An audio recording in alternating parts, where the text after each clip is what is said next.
Family, how are you doing?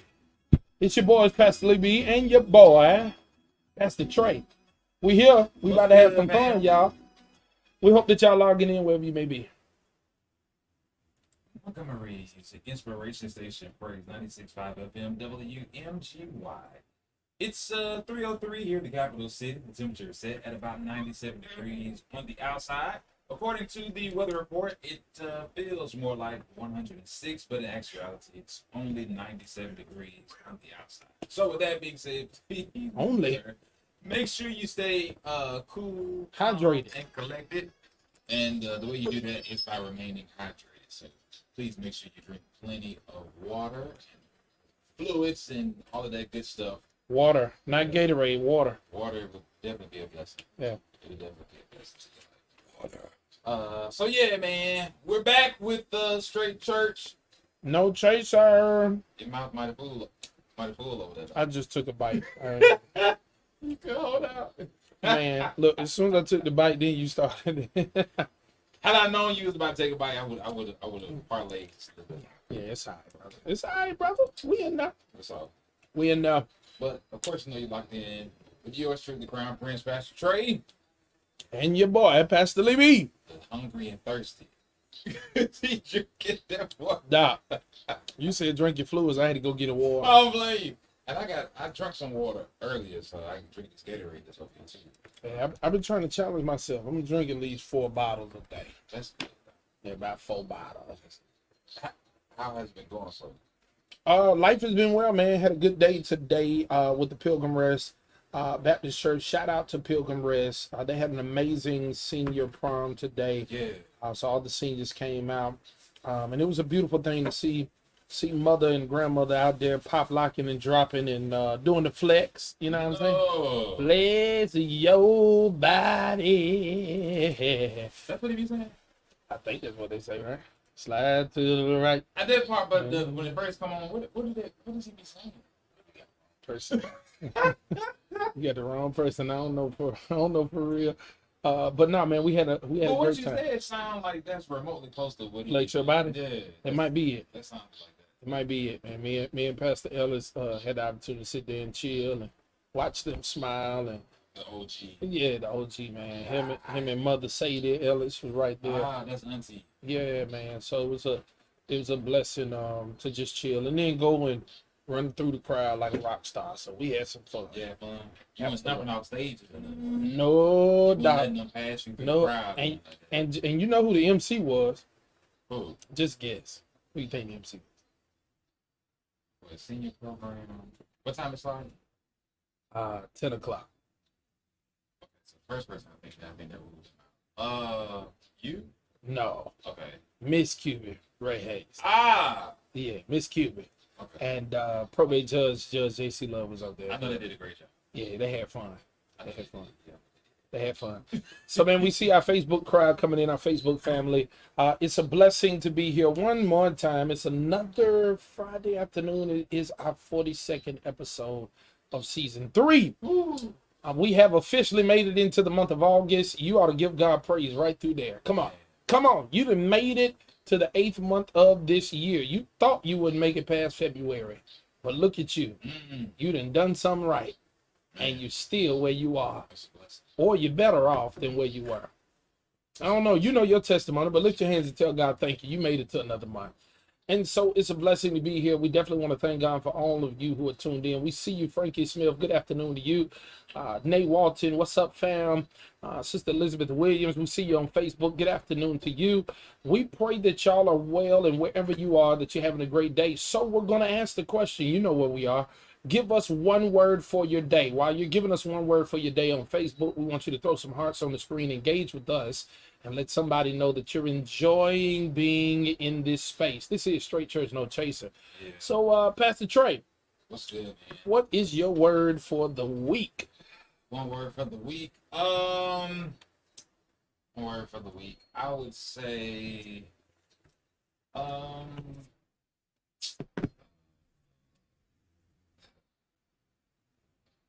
Caught you off guard? No, just trying to think one word to sum it up. I would probably say thoughtful. Thoughtful. Thoughtful. Mm-hmm. but thoughtful and more of like an introspective type of way. So just Sound real deep. Sound real deep. yeah, today. not trying to be deep, but but yeah, it would be thoughtful, but more in an introspective type of way. So just take time to um, examine where I am, where I'm trying to go, and make sure that I'm making decisions and judgments that will, lead me in that direction. So, Absolutely. thoughtful. Absolutely. Because sometimes we don't take time to really think about the details. like where we are, and where it is that we're trying to go. Sometimes we just get caught up in the ebbs and flow of life, and just get caught up in, the same repetition of getting up, going to work, coming home, going to sleep, talking to the same people. The cycle. Yeah, man. And you don't really take time to think about, hey, man, what are you really doing? Right. Where it is that you want to go. So, yeah, so I would say thoughtful. I like it. What about you? Let's go with effective. All right. Had a real effective week. Got a lot of rest this week. Did some preaching in revival this week. But when my schedule gets hectic, I look at the week before. Gotcha. And I make sure that I'm intentional about what I do during that week, so that I can get everything I need for the next week. And next week is going to be very busy for me. Wow. So I'm definitely, it was very, very, very effective week of rest. And it was resourceful as well. I had a great opportunity to do a lot of things that created resources for me to do even more things. So, it's been good. That's good. It's been good. That's good. It's been good. I like this hoodie you got on, Lion and the Lamb. What's that about? Yeah. Well, that's what they say. That's what they say about our Lord. He's the lion and the lamb. Yes, sir. So, it's a good conversation piece. Said don't. I'm meek, but don't play with me. So yeah, it's a good conversation piece, man. So people see it and be like, "Oh, so you're the lion and the lamb?" No, let me introduce you to him. Right. I like it. So I see. It's a good conversation start. I see some people dropping in. Frankie Smith says, grateful. Praise the Lord. Generous Sister Elizabeth Williams. Sister Tracy Murray says, good afternoon, my radio pastors. How doest thou? Good. Sister Tarnisha Marlowe did an amazing job this week with Vacation Bible School. She says her week has been busy. She's still trying to get her classroom together. So pray harder, saints. Hey, man, speaking of that, now I definitely want to shout you out. Amazing job, Christian education. Vacation Bible School at New Home was amazing. And that's a part of my rest. I didn't have anything to do this week. Nothing at all. I didn't want to pray. I didn't want to bring us in. Y'all do that. You just let them do everything. Oh, they did an amazing job. Lady Antonia Stewart, how art thou? My baby. She said, good afternoon. But that's a big thing. Children are going back to school next week. Before we get back on the air on Friday, they are going to school. So this is big. Teachers went back this week. Right. And so we're definitely praying for them, lifting them up. All of our educators. And they got to get those classrooms together. Absolutely. They got to shift some things and put things in proper perspective. And I know they got some PD. I think here in the MPS, they're getting ready for convocation. Gotcha. And just the good things that Montgomery Public Schools has going on with them. We want to lift them up as well as every other county. Because I'm excited, man. Kids go back to school. It's going to be a great school. I know you're excited. Hallelujah. You're excited. Hallelujah. Send them back, Lord. Let the teacher do their job. Hey, are y'all doing the good old altar call Sunday? Absolutely. The kids, the children. Normally I don't do it in the form of an altar call. We normally, because I want to always I like to anoint each one of their heads. So we normally pray and we have a line and we bless each one of our children and then all of our educators. It takes some time, but I believe it's necessary. Yeah, it's needed, necessary. It's necessary. The enemy, man, he want to get them out of young, bro. Absolutely. And so we got to continue to cover our young people, as well as I need some parents to make the commitment this year. I'm going to help my child become a better reader. I'm going to help my child become a better mathematician. Yeah. I'm going to help my child do homework.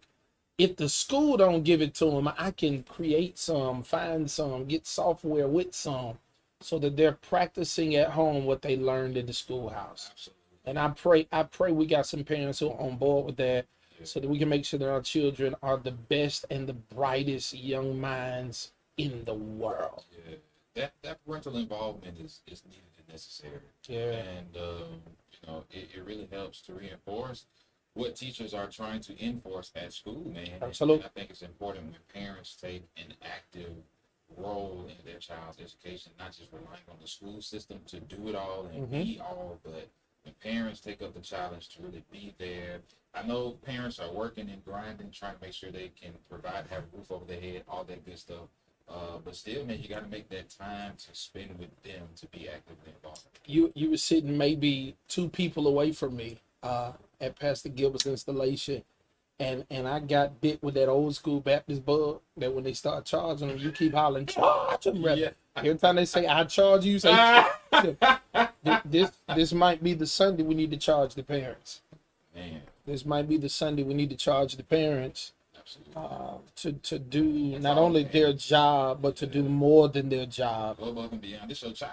Absolutely. It's your baby. Absolutely. And if nobody else wants to see them be successful academically, You should. as a parent Yeah. should definitely. You shouldn't be screaming louder for them on the football field, on the basketball court, Mm. than you are concerned with their education in the classroom. So just like you show up for the game, show up at home and be there with them, help them with their homework. You may not understand it, Mom. but call somebody, find somebody, Google it. Yeah. You know, find a way. Where there's Yeah. a will, there's always a way. I believe that wholeheartedly. And so we really need our parents to be actively involved with our students, man, because it's important.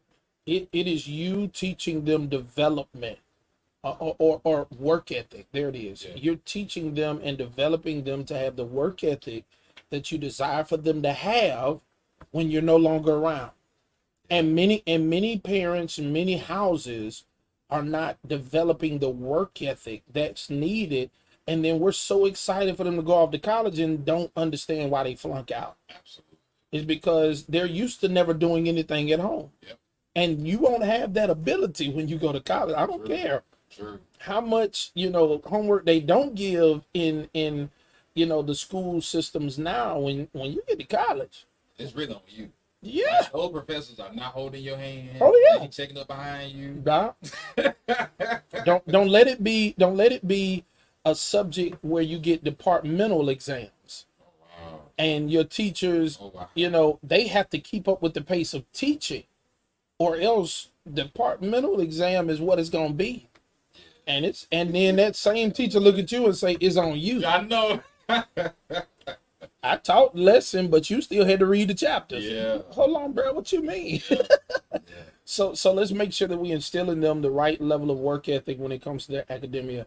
And let's make sure that we love on these teachers. If there's things that they need and we have the ability to aid them, let's aid them. If there's things that they desire for us to do to help our child, let's do it, because it transcends beyond the 12th grade. Yeah. Let's be honest, a lot of people let go when they get to high school. True. Keep your hands on them, man. Yeah. Keep your hands on them. That's a pivotal moment in their life, Especially in college. because now they're starting to wrestle with more freedom while yet still having stipulations and expectations. Absolutely. For some of them, this is their first taste of freedom. It was Absolutely. lockdown at home. Absolutely. But now being in college, being on that campus, Yeah. the taste of freedom. Lockdown turned the book wide. Absolutely. So let's make sure we train them up right. Wrestling with all types of stuff, man. Being introduced to new thoughts, new ideas, Mhm. new perspectives. Mhm. So it's very interesting. Absolutely. It's very interesting. So our topic today is shock the culture. And you know how we are with 2 pastors, 2 young pastors. We want to talk about the culture of worship, the culture of your service, the culture of the people in your church. And one truth is this: it does not matter how competent the people are. Culture overrides competence. Yeah, man. It's the same way, in the same conversation we have consistently. When we say that your gift can make room for you, your gift can get you into doors, but your character will get you kicked out of it. So we want to talk about the culture, not just of your church, but of you. I mean, look in the mirror. This is one of those moments where we all could be doing some different things. And in ministry, Yeah. if the culture is right, then God can do what God desires to do. Yeah. We're going to talk about that thing. I think we got a little bit more time. It's about 17 seconds. No, we got about 4 minutes. Yeah. Awesome. Awesome. So y'all are on Facebook. I'd love for you to help me throw some hearts on the screen, share the broadcast so more people can tune in. Pastor Trey, I got a crazy week, man, ahead of me. And I'm praying that the Lord will give us the energy to do all that we're supposed to be doing. Yeah, man. Because the reality, man, I got 3-night revival. I had 3-night revival. So Monday, Tuesday, Wednesday, I'll be preaching in Union Springs. But on Thursday night, Yeah. my mentor, Mr. Preacher himself, The doctor's coming to town. Mr. I'm getting dizzy. It ain't my blood pressure. Because every time Doc, because every time I turn around. Dr. E. Dewey Smith is coming in the city of Montgomery, and he'll be worshiping with us at New Home Mount Meigs, and everybody is invited. Lottie, Dottie, and everybody. And I know there's some people already saying to themselves, well, it's gonna be packed, I ain't coming. Well, you know what happens sometimes is interesting. When everybody start thinking the same thing, and then it don't be packed. It don't be bad. And you could have been in there. Yeah, you could have been right on in there. So- Had you a nice look. Yeah, Nice little view. so we definitely are excited What time about is it. that service? The service starts at 6:30. Thursday. 6:30 Thursday, which is the first day of school. Yeah, wow. So it's a great opportunity That's good. to come to worship and get a word. Absolutely. And I'm just excited because he is God's preacher. He is God's preacher. Man, It's and God's it is it's the starting of It's the start of the celebration. the celebration for you. 5 years, man. 5 years. Congratulations. Eba. You I'm finally a kindergarten pastor. I'm 5 years old. man, you and Lady T Yeah, man. family Yeah, have been with New Home, man. 5 years. 5 years, bro. You know, When you hear that, what goes through your mind? 5 years when you hear that. What's the first pandemic thing? Pandemic. every time. That's the first thing I hear. Pandemic. Wow. Because naturally, you know, there's some who from the outside in it's like, man, 5 years already? Yeah. That blew by fast. Uh, And, you know, time does fly when you're having fun, right? But for me being in the space, yeah. it feel like it's been more than that. Absolutely. You know, you talking 5 years, and we talking about a pandemic that put more gray hair in our heads as young preachers. You had just in. Yeah, man, 6 months from June 2019 to about 8 months, right? From June 2019 to about March 2020 when we got slapped in the face with pandemic, Bro. with COVID-19, and it was like, man. So, you know, us all preachers in general, trying to find ways to keep ministry going, trying to find ways And be to, effective in doing it. that was the part. Effective and efficient. And I think one of the big key factors, and we're gonna get to really what we're talking about today. One of the key factors is, as younger pastors, we gave ourselves grace to fail. So we tried, Yeah. and we saw what worked out. And what didn't work. Exactly. We kept trying though. And some people were scared to try, but Yeah. because we were younger, we were already novices. It's like, why not? We ain't got nothing to lose. Nothing to lose at all. We have nothing to lose. Yeah. So Right. why not? We took those risks, and God gave us a reward. Yeah. And so all of us that made it through the pandemic were able to say, man, I'm stronger, I'm wiser, I'm better, much better. But the real truth is, bro, we feel like we older than what we are That's true. because Especially pastorally. that thing took us through. You know, not seeing That's your something. people, That's something. then people start having a conversation above us, right? At the top level Yeah. about some folk ain't gonna come back. And you sitting there like, oh Lord. And that became the predominant thought. Like people ain't coming back to church. We got to get used to a new norm. We got to get used to preaching to what was it to the camera, right? Empty pews. We got to get used to that because ain't nobody come back to church. And then you opened up the doors of the church, and then you realize people are ready to come back to church. People are more hungry than they were before. Yeah. That's exciting, man. But then you also had to learn too, though, that you have to make sure Mhm. it's not about people coming to church. It's about what are you doing to make sure they stay in church. Yeah. Because a lot of stuff that we were doing pre-pandemic, we had to cut a lot of that stuff out post-pandemic. Absolutely. The fluff Right. of ministry and church had to change. Yeah. Had to be scraped, man. Yeah, because then during the pandemic, people were exposed to other ministries too. Uh-huh. Because it wasn't just local ministries trying to go live. Like you had other ministries in other places, Oh yeah. other cities, other states, Mhm. who were really had already, tapped into the. And that was the scary. live.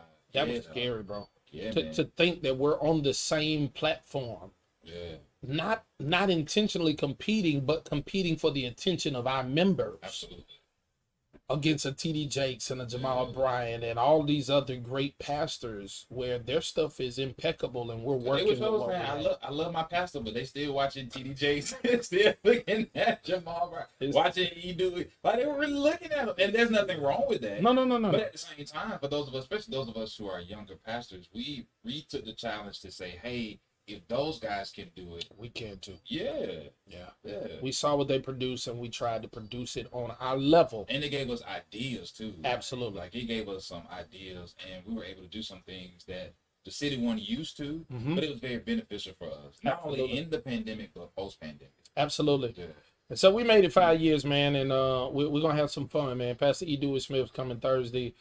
Golf scholarship. I'm sure most of you have heard about it. The scholarship inaugural golf tournament is Friday morning. Yeah.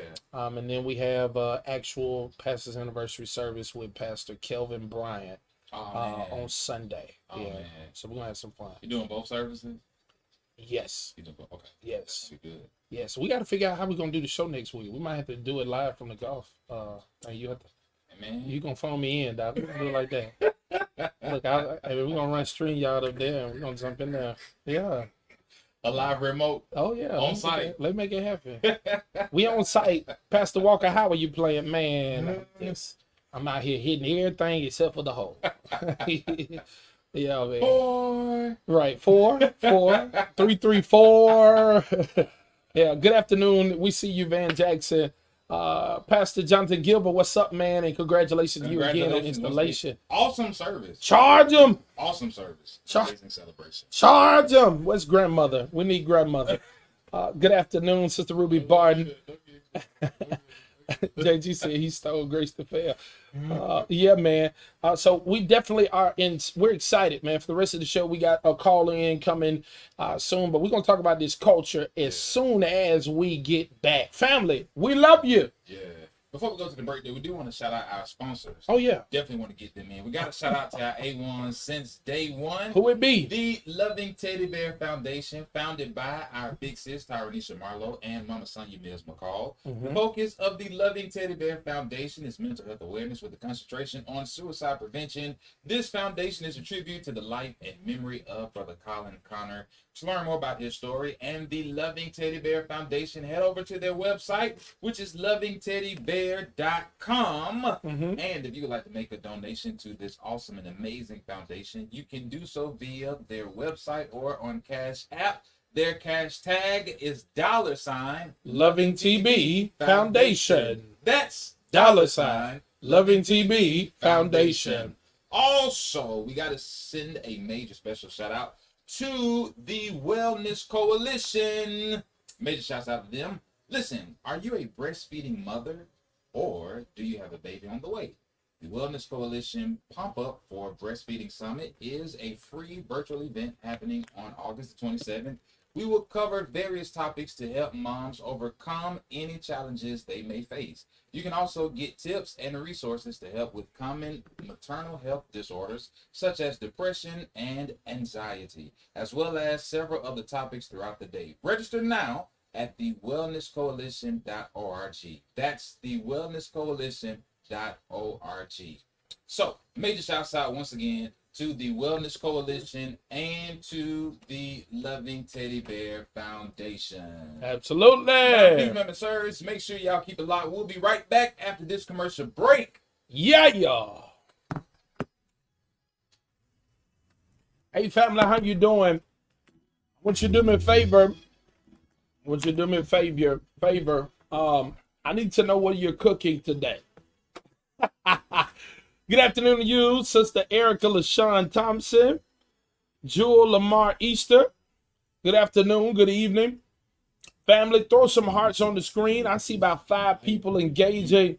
I see more people on the broadcast. We'd love for you to aid us in getting more people to know that every Friday from hour 3 to 5 p.m., it is straight church, no chaser time. And so we're excited as we start this conversation about shocking the culture. We're going to talk about ministry. We're going to talk about church.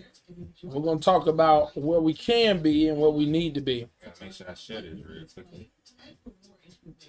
Visit www.montgomery.gov/movements or www.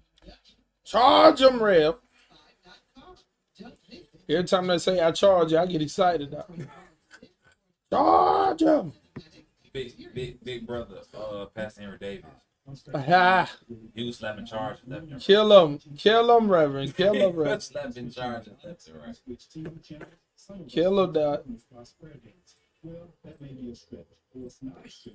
How you can switch and save it, stay home. In fact, I can get you to switching over so you can start saving today. And congratulations to the ministers too. Oh! During the ministers versus musicians basketball. Oh! Major shouts out to the ministers coming through in the clutch, Yeah. getting the dub. Stay home, the really will make you see this. Yeah. The ministers with the win. Not cooking Vacation Bible School piece of the night. I love it. Man, shout out to every church that had Vacation Bible School. I'm grateful for you making a push to aid others. And I'm grateful for you just making the decision to have, you know, your Christian Ed team do something so that somebody could get something. Whether they were kids, whether it was adults, whatever it may be. If it helps somebody, you doing what you're supposed to be doing.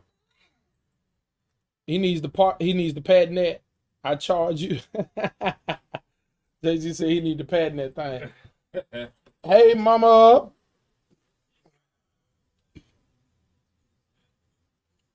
Hey, mama. Okay, so family, one of the things that we're gonna be talking about as we go into this conversation, and I keep taking it down, Trey, I'm forgetting where it is. We kind of want to talk about the fact that a healthy church has a certain type of culture. Yeah. A healthy church has a certain type of culture. But if we talk about that, we got to talk about what culture is, right? Culture is defined as the attitudes and behavior characterized by a particular group. Culture is the intangible support under every team. Culture trumps vision. Culture is what you allow, what you don't allow. Culture must be reiterated. That's good conversation. But if that's good conversation, then the conversation really leads us to a place talking about 6 cultures that every church needs. I can't wait to have this conversation. We can have some fun. Do you have are those white powder donuts? I have not seen those For real? in so long. Dog. Them things used to be bad for me because they used to be all on my lips. For real, you had to break them in half before you even tried to eat them. Be all on my lips. Take me back when I was Uh-huh. That when I put my lips all over. And the rest of it be on my hand. I had to lick them off. Nah, that one used to go to the bread store. Man. Why that bread store, boy, with them planks. With the pink icing on it. Stage plank. Y'all don't know about that. Y'all don't know about them stage planks. Montgomery's Inspiration Station, Praise 96.5 FM, WMGY. Uh-huh. It's 3:31 here in the capital city. You locked in with yours truly, the Crown Prince, Pastor Trey. And your boy, Pastor Lee. This is Straight Church, No chaser. where we keep things real, Uh-huh. relevant, Yeah. and Righteous. man, August is a huge month, bro. It's a big month, I man. just thought about the fact that your past anniversary is the second Sunday in August. And And yours? then mine is the third Sunday in August. Mhm. And the third Sunday is so significant because I did my initial sermon On that Sunday. on the third Sunday in August back in 2013. And I think Pastor Bruce And I got Tony installed too on that same on one. the third Sunday Oh yeah. back in 2021. Y'all was putting that thing together. So That the was- third Sunday is very, very special. I think Bruce Tony's on the 4th Sunday, Oh, right? wow. You remember? Is it the fourth? You sure it's not the first, is it? I don't I even don't know why I remember. think his It's somewhere around ours though. Like installation was. I don't know why I think his is. I don't know. I don't remember. That's a good question. Yeah, but I don't know why it didn't seem like either his would be before, or it could be after though. It could be the fourth. might be after. I'm assuming it's out there. I don't know. I He'll know have to tell. August is a huge month, though. He'll have to tell us, man. Yeah. But yeah, man, we were talking about going to the bread store. Show them on Facebook the powdered donuts. Yeah, we were talking about going to the bread store. Some of y'all remember you used to go to the bread store and get the cheap bread. You know, it was the date was gonna be bad and maybe 5 days. You know, you gonna get the cheap bread and you can get your stage planks and your powdered donuts. You know, all the hostess and stuff was in there. It was good. Yeah, man, them was the Probably day. wasn't good for us, but it was definitely good too. It was good to It us, was good man. to us. So we were kind of introducing this conversation off the air, Culture. and we were talking about how you know, culture that there's a certain type of culture you got to have if you're gonna have a healthy church, right? Yeah. And we said culture is defined as the attitudes and behaviors characterized by a particular group. Your culture will always trump your vision. You can want to move forward, but have a culture that will keep you stagnant. We talked about how culture is the intangible support under every ministry within your church. Culture is what you allow, and culture is what you don't allow. Culture must be reiterated. So that means it's taught. So it has to be shared consistently.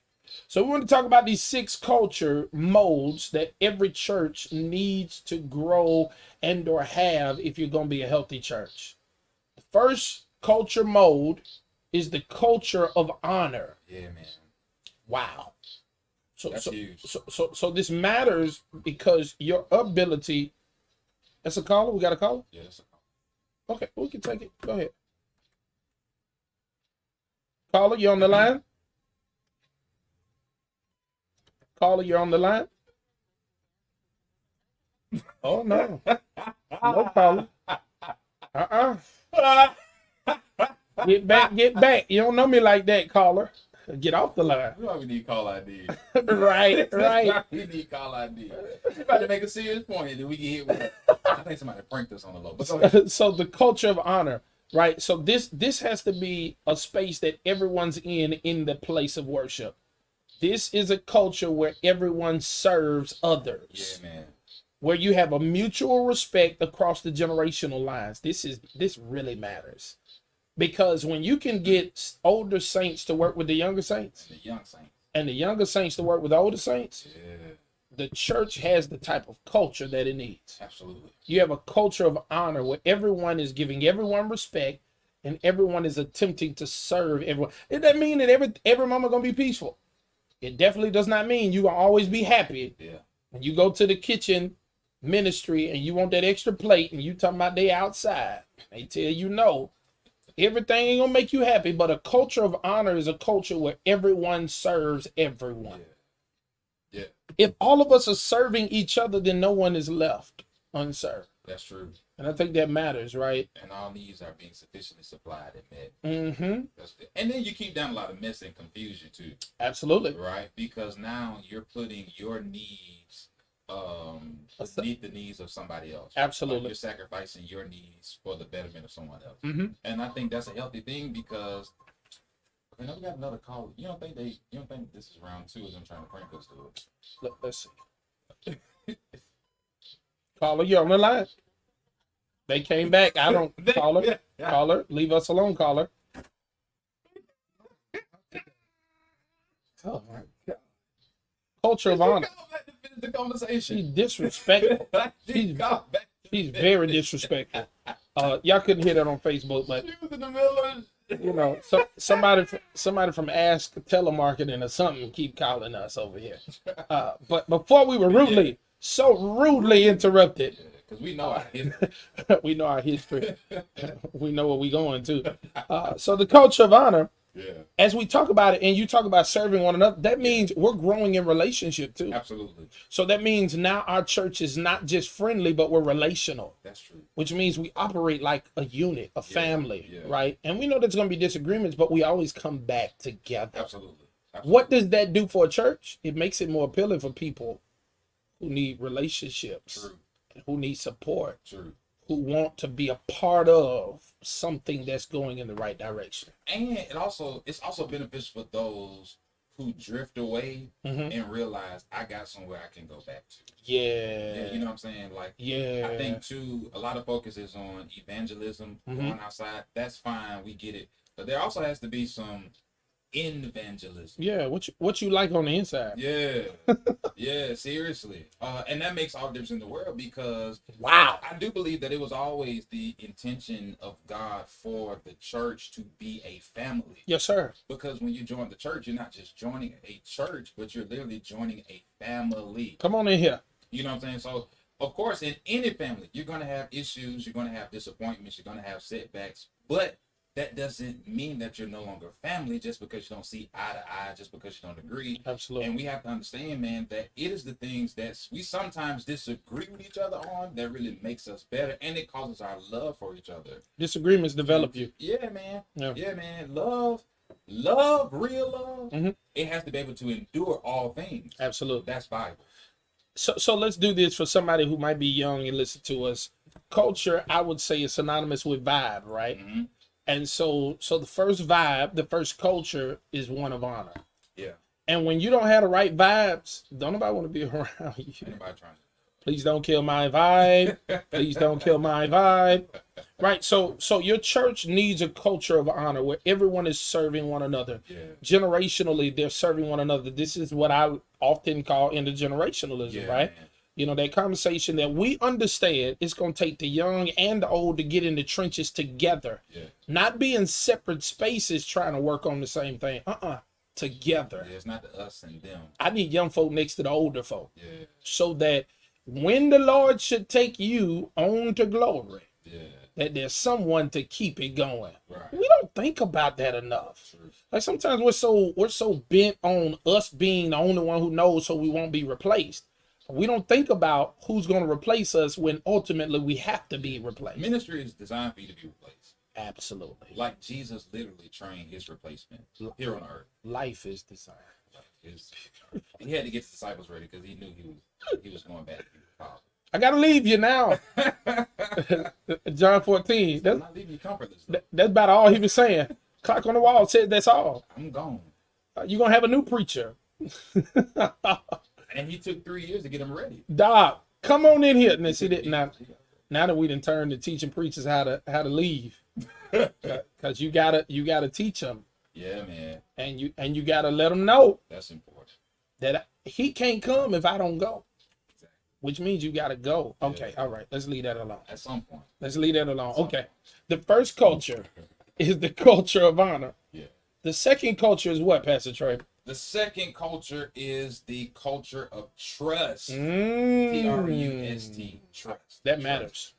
For some people, it's a cuss word, but Yeah. we're praying that God helps you with that trust. Yeah. It's culture of trust. Yeah. Man, and the interesting thing about it is that, especially in church and in the house of worship, consistent excellence creates trust. Mm-hmm. Mm-hmm. Consistent, before we even get to excellence, just being consistent, can I count on you?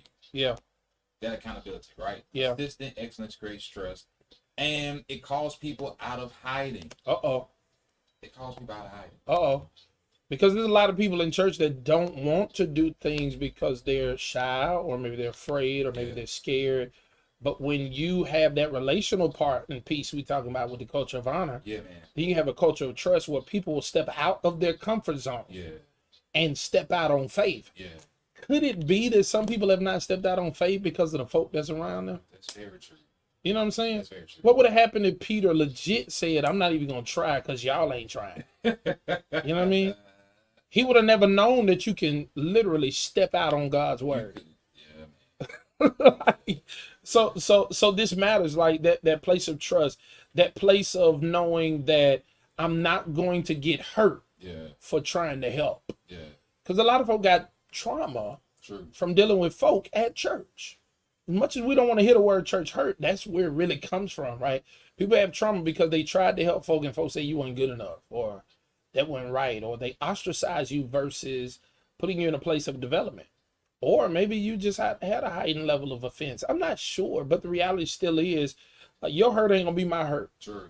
And then people will go to another church because I'm going to say this. I'm going to pause here parenthetically if you don't mind. I want to say this. I really do believe that, Trey, we are ministering to, when people say we've lost a generation and they point at ours, well, first off, millennials are old now. It's a whole nother generation we're trying to capture. But let's be honest, there are some millennials that have the testimony of Eutychus. Mm. And a lot of the people that we're ministering to right now Yeah. have a Eutychus testimony Yeah. that they were in church, but falling asleep in church. Yeah. Like I was there, but the preacher wasn't saying nothing to me to keep me. I was there, but you had an atmosphere that wasn't keeping me because the lamps were dimly lit. Yeah. I was there, but I didn't even really have a seat, and y'all didn't really care, so I sat in the window. And then Eutychus fell to what we thought was his death. Yeah. And so what a lot of us are doing consistently is we don't have time to preach, because Paul had to stop preaching because he had to go get them. Yep. That's the part nobody want to talk about. Right? Legit. Let's look at this. How many people have you ministered to who have been in church all their life, but not been in church at the same time? That's true, man. And so because of that, we have to have a culture of trust. Absolutely. Because if they come to our churches and you got a mean and surly ministry leader, or you got a mean and surly number 2 or number 3 person, Yeah. that same person who you just ministered to spoke over their life, said they got it's still life in them. You empowered and embraced them. You employed the right. You did all you could do to get them where they need to be. But then one person just acts a fool because they're a threat to where I am, Yeah, man. threat to my position. Yeah. So we have to have this culture of trust. Yeah, man. And it's in that culture that you're able to do number 3. Point 3 of that is empower and equip the saints. Mm-hmm. And I think that's important because a lot of times we tell people, but we don't teach people. And you can't reach. if you Tell and don't teach train. it. Yeah. All these T's. It's a problem because we get frustrated, especially as leaders, because the people ain't doing, the folks ain't doing, people are not doing, people aren't doing. But then have you taken the time to really sit down and not just tell them what to do, but show them, train them? Because when you tell somebody what to do, you have in your mind what that action looks like. Absolutely. But if you don't demonstrate it for them, Yeah. how can they ever do it the way you or God has given it to you for it to be done? And I think that's important. It matters. Yeah, it's important. It matters. Because you can't hold me accountable for something you didn't tell. You didn't train me how to do. You told can't. me, but you didn't. So you told me you didn't train me, so I did it the way that I thought Mm-hmm. it should be done. Mhm. When you had in your own mind a vision for the way that it should be done. So don't just tell people, but train them. Train them. And when you train them, you empower them, you equip them. Yep. Now there are no excuses because Mm-mm. I didn't just tell you. I took time to teach you Yep. and train you. Yep. My pastor says if you're going to train, you do it, they watch. You do it, they do it. They do it, you watch. They do it, you gone. And so training is necessary, Yeah. and it does not occur one time. No. Every time the nuts or the bolts need to be tightened, it's time for another training. Yeah. Because sometimes what I learned back then, I need a refresher of. And I'm gonna say this too: as leaders, we cannot be afraid to let some people go. And I'm saying this because sometimes some people get to a point where they feel like, well, I know this already. Why am I doing this? I don't have to be taught this. You don't have to show me why we got to do it this way. It was fine that way, this, that, and the third. And that's okay. You got to be okay and fine with letting some people walk. No, we gonna get to that one. We gonna get it because you ran ahead. I mean, but it was right there. No, I felt But it was that. right there. You felt that. Like in it your was right thought, there. The exit, We- with the yeah, we shining got- lights. Yeah, we gonna It get. was right there though. We gonna dig into that one because you. But it's okay to let people go. No, we gonna get to that one. No, because that's right. You're right. You're right. But that culture of trust, though, even the aspect, and I know you about to get to And this it's, one. it's not you kicking them out of church, by the way. No, don't kick him out of Yeah, church. it's not you So you kicking got the him out. culture of honor, you got this culture of trust, and that culture of trust is this too. Do you open ministry doors or opportunities for others? That's big, man. Yeah, man. Like that culture of trust is dealing with you. I hope you're having a mirror moment right now. Are you giving other people the opportunity to do ministry, or are you thinking it's all yours? Are you holding it hostage? Because that's the people that we need to learn to let go, right? Yeah. The people who will legit say, if you gonna replace me, this gonna go down with me. Like legit will try to hold the ministry hostage. Like have that mentality that some of us have on the job. That's the money. When we say That's the money. it is, but That's you know, the money. you know how we be at the job and we be like, hey man, they gonna have to fire me. People do that in church. They do for real. They do People that bro, what's wrong with you? Like, why you testing my gangster, bro? Like you can't get replaced. he gonna have to fire me. They had that I'm gonna do what I want to do. they had that Beyonce syndrome. They Yeah. think they irreplaceable. To the left, to the left. Everything Yeah. you on And- in the box to the left. So I ain't gonna lie to you, you ain't own nothing. It's a piece. But see, that's the problem, though. That's the problem because a lot of times people think that they own it, yeah, and they don't understand that the ministry God has given to us, He didn't give it to us by ownership. He gave it to us by stewardship. right. We're supposed to manage it, Right. not Own it. Yeah. Okay, so we got culture of honor. We got I'm ready to go back to that exit. yeah, we on our way. Culture of trust. But then you gotta have a culture of growth, right? Oh yeah, man. Can I tell you what hinders growth? When people try to block the door for people to come in. Like, do you have a culture where everyone can see the front door so they can get in? Wow. Get into the ministry, get into the choir, get into the usher board, get into this. Because what happens sometimes is you have gatekeepers. Come on, dog. And they like to stand in front of it. And if you're not in their family, or if you don't do it the way they want you to do it, You don't look the or part. if you don't work where you need to work. See, because I don't know you, I can't trust you. You can't be on the team, and I don't know how you're gonna do it. And let's some of them folk, they try to make stuff so spiritual Leave them alone. that they try to act like they discern a person's Leave character. them alone. No. We gotta talk about that because let's be honest. The biggest problem in church when it comes to accountability is that people will take the spiritual route, thinking that rids them of accountability. So I just try the spirit by the spirit. I just don't feel like try your spirit by the spirit. Hold on. What Andrew Caldwell used to say, who are me to judge? Who are me to judge, right?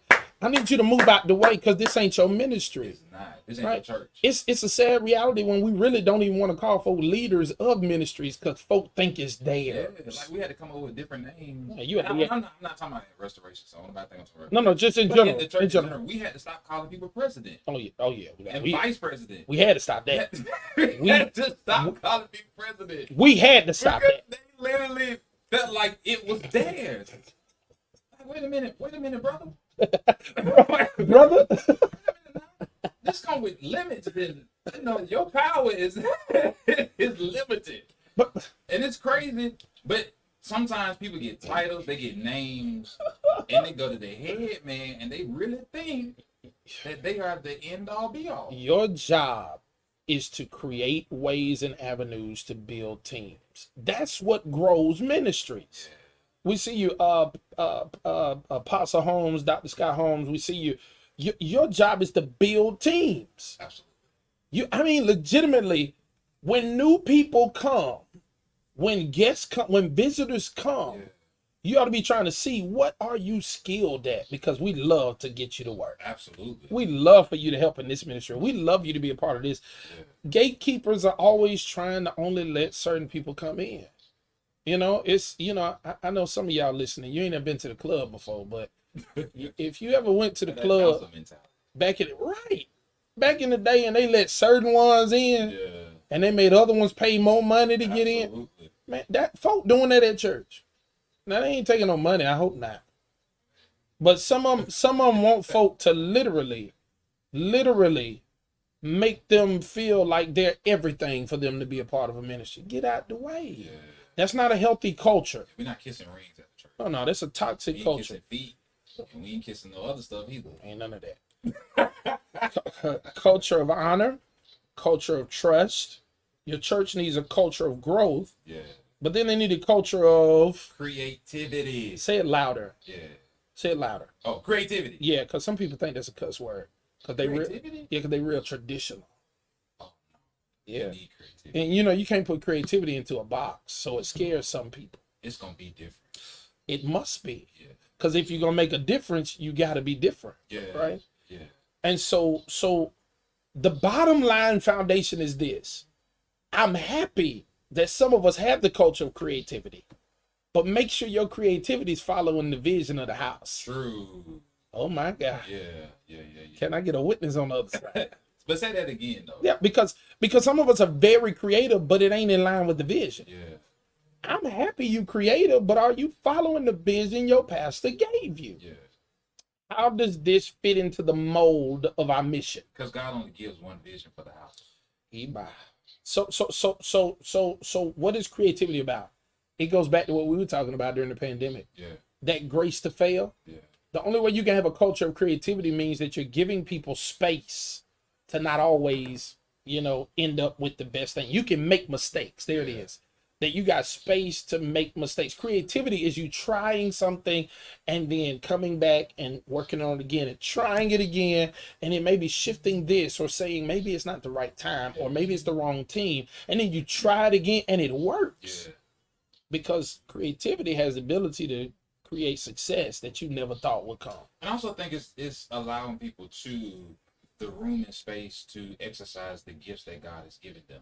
Absolutely. And again, the gift is subject to the house. To the house. Right. And it's subject to the pastor. But I do think we have to create an atmosphere where people feel like their gifts are needed and necessary Mm-hmm. in the house. Because a lot of times the stuff that we really, really need is already there. Absolutely. Like God has equipped, The people and everything. like it's already there. It's in the house. But have you created the atmosphere and the opportunity for people to exercise their gifts? And you know what I'm saying? Or are you jealous? Because some people wrestle with the spirit of jealousy Right. and envy. And so it's hard for them to allow other people to do that. Well, So, let's deal with this though. In our culture, excellence is the floor. Yeah. But it's important for us as leaders to always remind our people, my definition, Lee B. Walker Jr. definition, that excellence is doing your best and letting God do the rest. Mm-hmm. Which means excellence is not perfection by any means. Mm-hmm. I did my best and I'm gonna let God do the rest. Sometimes we preach excellence so much that people are scared to try because they don't want to mess up. So they equate excellence with perfection. Absolutely. Oh, wow. And so it's our job as leaders to remind people you have space to make mistakes. Yeah.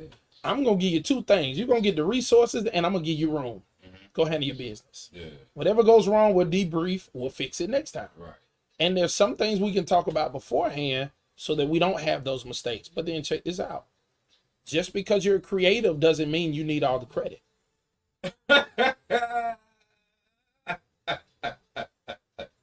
It's getting heavy in here. Yeah. Because Yeah. the glory goes to God. Period. He is the ultimate creator, Period. right? Yeah. So everything you thought, he put it in your head. Every good and perfect gift. The grandma say, whatever you thought, he already thunk it. Go worry. Say that again, though. Whatever you thought, he already thunk it. That's bad grammar. Good preacher right now. It's real good. It's real good. Yeah. So give God the glory. Yeah. And not allow your pride to get in the way. Mm-hmm. Because a lot of times we allow our pride to interfere with what God is really trying to do in us and through us. Yes, And sir. it becomes difficult for God to use us because we're prideful. And we don't create room for God to use us to do what he desires to do. So I think that culture of creativity is a very interesting piece. And it allows the church, though, to operate the way God desires for it to operate, because every gift that God has given, he gives it for us to use and for us to exercise in a way that brings him glory. And so one of the ways that we allow our light to shine is by using our gifts. Absolutely. This culture matters a lot. It does. It's just like especially now. It's just like I can imagine for preachers who Mhm. have been gifted to sing, and how they are often told, "Hey, when you get up to preach, just preach, don't sing. Don't focus on singing, just preach." But it's almost like if a moment comes and if the Holy Spirit is leading you to sing and God has gifted you to sing, why would you not exercise that gift? I mean, why is you telling somebody that? Why is you telling somebody that? 9 out of 10 they can't sing. Talking about the person that said that. Yeah. Sit down. Sit down. You can't sing, so you telling him not to sing. How you gonna tell them people they can't sing, man? Sit down. Why you doing that? Why you doing that? Like, let people be used of God. You get what I'm saying? Like, you're putting parameters on people. Hey, man. Wouldn't be me. If I was like a bona fide singer, Invite me to your church. if I was a bona fide singer, I'd sing, dog. I bet you It would. wouldn't be a damn sermon. I would start without singing, and I wouldn't close without a song. I wouldn't sit down. I gotta sing a piece or something. I guarantee you would. You feel that way now because you don't I'm think speaking you're hypothetically, though. I'm speaking hypothetically. I said if I was a bona fide singer, you get tired of singing. if I was a bona fide singer, I'd sing all the time. No, yeah, and then you be tired of it. How do you? Don't worry about all that. You be tired of it. No. I'm just saying if I was a bona fide singer. You say that because you don't Hey, sing. hey man, if this is my hypothetical, let it be mine. You don't gotta try to. You ain't gotta try to. I'm just Try telling to, you. try to steal my shine in this moment. No. I'm just saying, if in my mind, if I want to be a bona fide singer and I say I would sing all the time, just let me have that. Can I have my moment? All right, I'm gonna let you believe that. I'm gonna let you believe it. Yeah. Look, you be like, man, I'm tired of this. That's what you gonna say. You be like, bro, Hey man, everywhere I go. I would do it. I Okay. would do it. All right. I would do it. All right. So what are you bona fide at right now? What are you- Bona fide? Yeah. What are you bona fide at? Teaching, seriously. Teaching. Okay. Yeah. Every moment. You ready to teach? I can, yeah. Every moment. Every moment is a teaching moment. Okay. Just then I had to teach you how much of a hater you were. Hey, dog, I'm gonna let you have it. But let me ask you though. 'Cause we- every we- moment we- I don't we feel gotta like get rid it. of legal ID. Let me ask you something. Has there ever been a moment when you were preaching or ministering and you didn't want to sing, but you knew like the moment had presented itself for you to sing and you just didn't sing? Or when you sense that the moment is there, even if you don't want to sing, you just go ahead and sing? Many occasions. Wow. Man, I've been singing since I was a little kid. In every choir Like there public. was. Yeah. So it's something that I do now without thinking, just living life. Right? I'm always singing at some point during the day. Don't even think about it. Yeah. But then there's other moments where that's not what I want to do in the moment. I was gonna do something different. Like, let's be honest, I was a worship leader before anything. So there's some moments where, I might be at a service or some church or something of the sort, and I feel that we should have went this direction Got you. so that we could have cultivated, or tilled the ground for the word. But, they had a different direction in mind. Got you. And so I do what I have to do for the sake of the ministry. Got you. Got You you. know, got but- you. Yeah. No, I don't always, there's plenty of times I've sung and I ain't have a voice for it. So being a vocal major, if But I'm it- gonna do it, I want to do it at the best level, but I don't always. But everybody know when they hear that. But if they already know what time it is. Oh, but yes, sir. Doc, you did that Sunday. Yes, sir. I saw about 20 people start rocking. He didn't even get to the rock me part. They was ready. Calling you on the line. Who do we have the pleasure of speaking with? Over Johnson. Because I'm concerned about the pastor, First Baptist Whitehall sermon each Sunday. For the last 2 months, they've been playing the same sermon, and I was just wondering about that. Oh, well, we'll talk to you about that as soon as we get off the air, okay, sister? All right. No, you're totally fine. You have a good day, all right? Bless you. Family, we get into the legal ID. We'll be right back. We're gonna play some songs so we can talk to our dear sister. All right, family. I'm tired of hearing that sermon. My dad always said we can't be a spiritual pimp over God's house and hold his people hostage from utilizing their gifts and talent. Absolutely, Dr. Scott. Absolutely. Still on there? No. But I can get you a number. Yes, all right.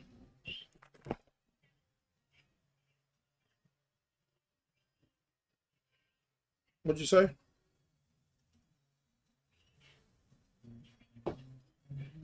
Oh.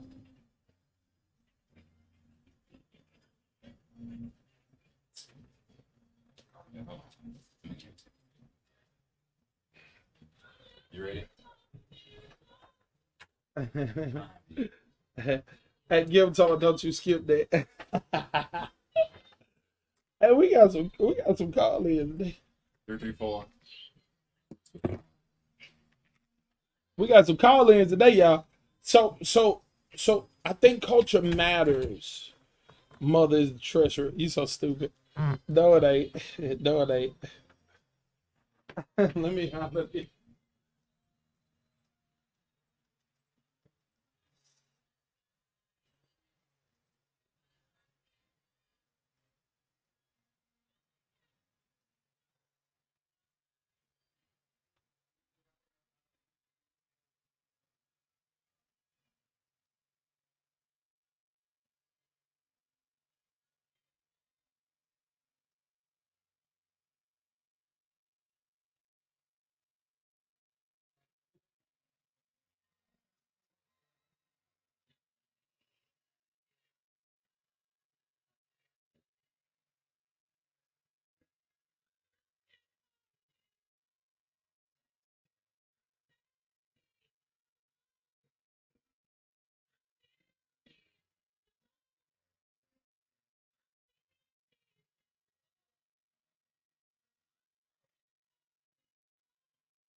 All right.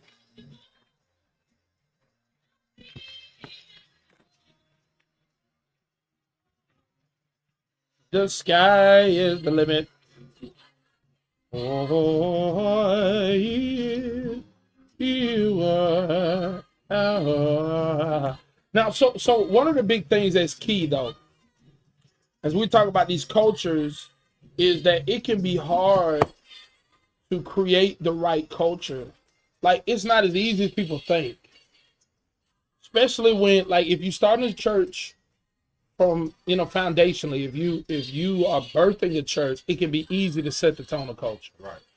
When you're coming into what we call an established church, whew, it can be difficult if the people aren't willing to see the necessity of the shift. Right. Some people have cemented who they're going to be and how they're going to be. True. Some people have made the decision, I'll be here longer than you'll be here. I don't care what that preacher man say. This is my church. This is us in our church. And so it can be very difficult as a leader to shift the culture. I think the first thing Or go ahead. what about when you go into a situation and there was a pastor there, but the culture was never identified? Well, that's a culture too, because he allowed it. You know what I mean? Man. Some of our predecessors allowed a culture of chaos. So you don't know. I don't know. He allowed a culture versus a culture of unity. It was a culture of just individual preferences and or what you desired and who family was the biggest, and some of them legit, some of our predecessors and some now go to churches and have no desire to pastor. They just want to be preacher. True. And that creates a very toxic culture because of what they allow.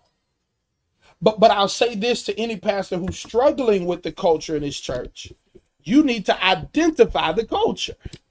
Is culture attached to denomination? To some degree, To some degree.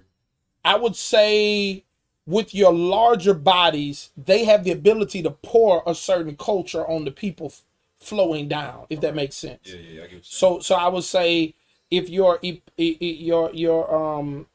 you're a part of an Episcopal lineage space, right? If it's one of those fellowship type churches, then what is the culture up top and what are they pouring down on everything beneath it? Gotcha. National Baptist Convention, what is the culture up top and what is it pouring down to everything beneath it? And many people don't think or consider that. So that's key that you said that. Yeah. Because you have to identify the culture in your church. True. And we're talking about 6 modes here. Yeah. Some of the churches that we've been to and that we've experienced are schizophrenic. And they're cultured one way in one season and a whole nother way in another season, Yeah. right? They're bipolar, No, rather, probably versus schizophrenic. And so you never can really but if you sit back and assess the land like Nehemiah did, True. if you go at nighttime when nobody's around to tell you what it is, True. but you can see for yourself, you have the ability to properly assess, okay, this is their culture. Now I have their culture. Now I know what culture we need Yeah. to get what God has given me vision.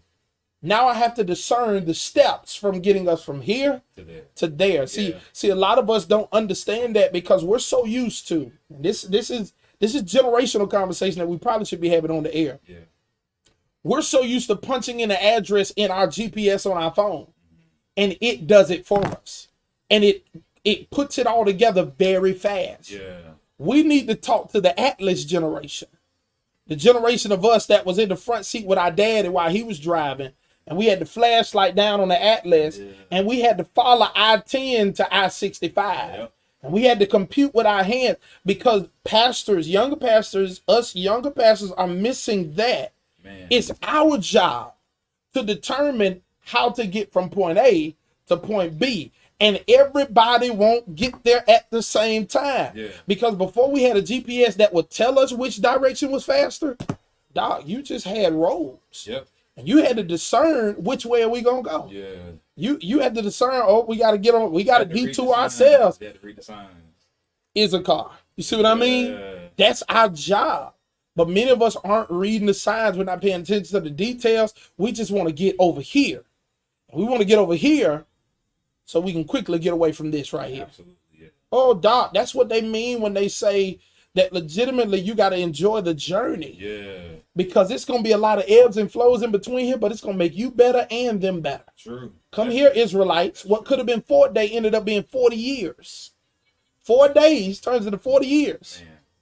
But throughout that journey, they learned a lot about who God was. Yeah.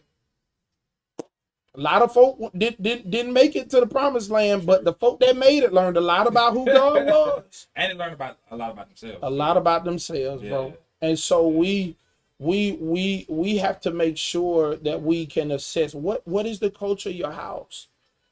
You berating the culture won't change or better the culture. So what do you think is the easy way for a pastor to determine what the culture is? Jot down the ideologies of the people. If you see a patriarchal system that runs things, then you know that's a part of the culture. If when you're talking to or casting vision, people have one response when you cast it, and then they have a different response when you talk to them first, and then they cast it. You know, you got a pew pastor type of culture, Got you. right? What is it about that pew pastor? It might be the oldest person in the family. You know what I'm saying? So now you might have a family dynamic type culture. Like, you got to call it what it is. You got to call it what it is. You got to look at what they think is the goal and the prize in moments. Yeah. Because whatever people's affections are, that's where their attention is going to lie. True. And you're going to need their attention to get to the other side. Yeah. So I got to figure out, why is that your affection? And how can I teach you away from what is toxic to what is Bible? It takes time. Yeah. Most of us want to act like we ain't got none. That's the problem. That's the problem. Yeah, because even with your GPS, if you select the fastest time and you going somewhere in Florida, Yeah. it's going to cost you. Because you're going to have to hit some toll bridges. True. But if you don't want to pay nothing extra, you're going to take the long route. Exodus chapter 14, matter of fact, 13, the end clause, maybe 41 through whatever it is. God did not take them the way of the Philistines, although that way was near. They could have went straight to the promised land. He took them the long route because he knew it was some battles that they were going to run up from, and they were going to run right back to Egypt. And so I think it's important for us to learn those things. Culture is important. Yeah. We get to a church and the first thing we talking about is, oh man, what's your vision? What you gonna do? What you gonna lay out for the people? Without a vision, the people perish. Hold on. What is the culture of the house? You got to know these people It's crazy. before you take them somewhere. It's crazy how in just about every other space they establish a culture. Mhm. Look at a sports team, right? That particular team, that particular brand has a culture. Yeah. You know what I'm saying? In schools, they're working on trying to create a culture, Mhm. right? Even in government, there is a certain type of culture. Yeah. So it's just amazing that in church we don't take time to really look at what's the culture of the ministry in and of itself, or even if that is even necessary, because the psalm is not even necessary. I think it is. And not just pastors, but you got even some people in the pews who don't think that that's necessary.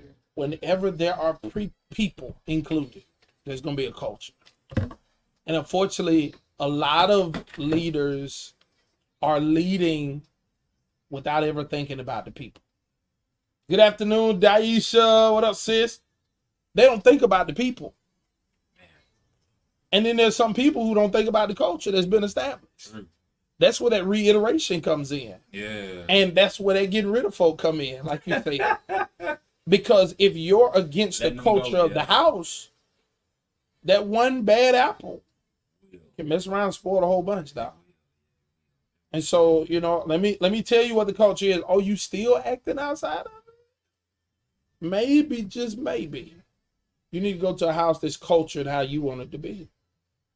That's what it is sometimes. You know, We got our guests calling in. I'm about to see.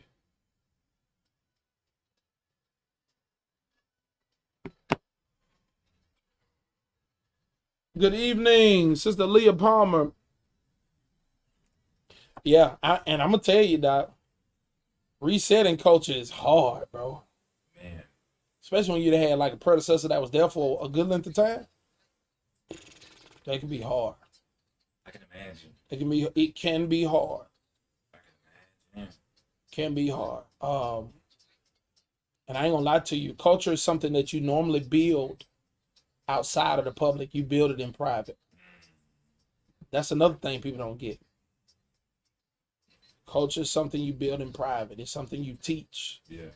Something you train people. You know what I'm saying? Do you think culture originates with the leader first, Absolute. and then it transcends to the people? Absolute. Translates. Yeah, and as we're talking about culture, the truth is a lot of our churches need a culture shock, Yeah. right? We need to shock the culture of our church. And sometimes it's one move, sometimes it's one person, sometimes it's one teaching or training class. We need to do whatever is needed to shock the culture. Clear, poof. And then there's a new momentum birthed out of that shock. But guess what? A leader can't shock culture if they ain't been shocked.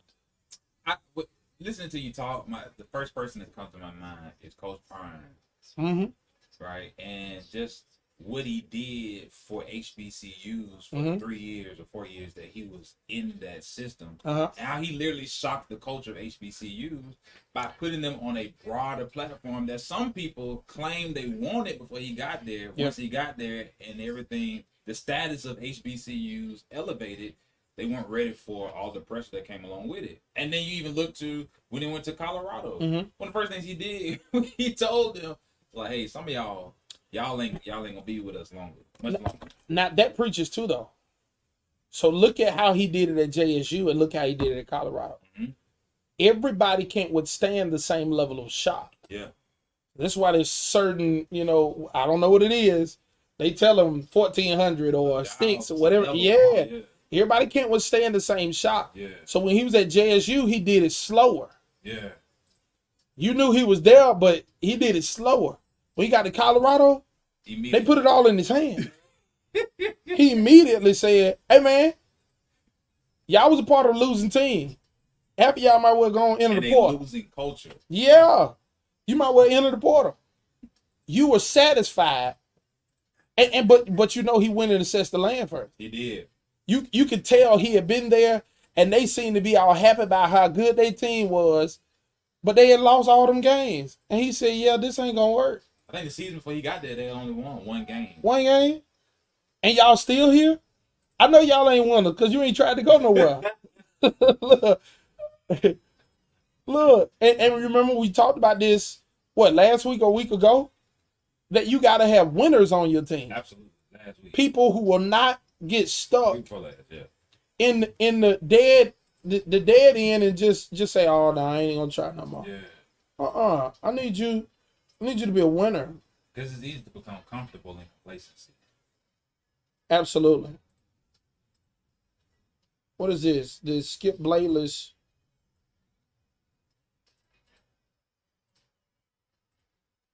Wow. What? Skip Bayless last show was today on Undisputed. Oh wow. Isn't it interesting that he thought he was the whole show? My Lord. Came in Shannon sideways, and now the whole show is over. Yeah. So we got to get to this. We got to get back on there. 'Cause we got to get this back in. Because we really want to talk about some practical ways of shifting the culture.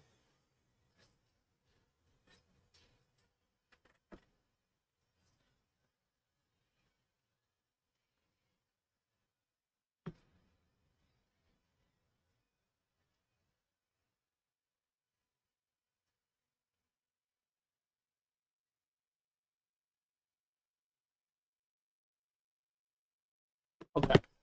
What time we got? A few seconds. 45 seconds. All right.